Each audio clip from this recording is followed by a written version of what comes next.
اعوذ باللہ من الشیطان الرجیم، بسم اللہ الرحمن الرحیم۔ تمام دوستوں کو چینل کے اندر خوش آمدید کہتے ہیں۔ شب برات کے بہت ہی خاص وظیفہ کے متعلق بات کرنے والے ہیں۔ جن حضرات کی شادی نہیں ہو رہی ہے، رشتے میں بندش ہے یا جو اپنی پسند کی شادی کرنا چاہتے ہیں، ان تمام لوگوں کے لیے آج کا وظیفہ بہت ہی خاص ہے۔ انشاءاللہ تعالی جس سے چاہیں گے اسے سے آپ کی شادی ہوگی۔ جو لوگ چینل کے نئے ویورز ہیں، چینل کو سبسکرائب کر کے بیل آئیکن کو پریس کر لیں تاکہ آئندہ آنے والی تمام ویڈیوز آپ تک بآسانی پہنچ سکیں۔ بات کرتے ہیں آج کے وظیفے پر۔ وظیفہ کو اس دعا کے ساتھ شروع کرتے ہیں کہ جو لوگ یہ وظیفہ کر رہے ہیں، خالق کائنات تمام لوگوں کو اس وظیفہ میں کامیابی نصیب فرمائے۔ جو لوگ چینل کے نئے ویورز ہیں، سبسکرائبرز ہیں، ویڈیوز کو لائک کرتے ہیں، شیئر کرتے ہیں، اللہ کریم سے خاص دعا ہے اللہ رب العالمین تمام لوگوں کے دل کی جائز مرادیں پوری فرمائے۔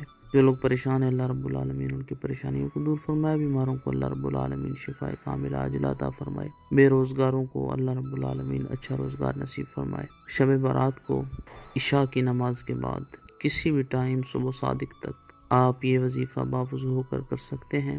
انشاءاللہ تعالی جس کے لیے بھی آپ یہ وظیفہ کریں گے اس سے ہی آپ کی شادی ہوگی۔ یقین کامل کے ساتھ آپ نے یہ وظیفہ کرنا ہے، اللہ رب العالمین آپ کے دل کی مراد پوری فرمائے گا۔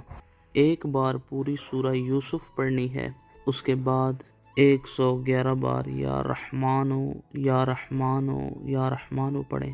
اس کے بعد ایک مرتبہ پوری سورہ طٰہٰ پڑھیں۔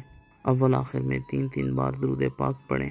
جس انسان کی شادی نہیں ہو رہی، اپنی شادی کے لیے ہاتھ اٹھا کر اللہ رب العالمین سے دعا کرے کہ اگر آپ کے ذہن کے اندر کوئی ایسا رشتہ ہے جو آپ کی نظر میں اچھا ہے اور آپ چاہتے ہیں کہ آپ کی شادی وہاں پر ہو جائے، اس کی تصویر ہے تو اس کے اوپر پھونک ماریں اس نیت کے ساتھ کہ اللہ رب العالمین اگر اس رشتے میں بہتری ہے تو آپ کا رشتہ اس کے ساتھ کر دے۔ انشاءاللہ تعالی آپ کے دل کی ہر مراد پوری ہوگی، جہاں آپ چاہتے ہیں وہاں آپ کا رشتہ ہو جائے گا۔ مزید ویڈیوز کے لیے چینل کو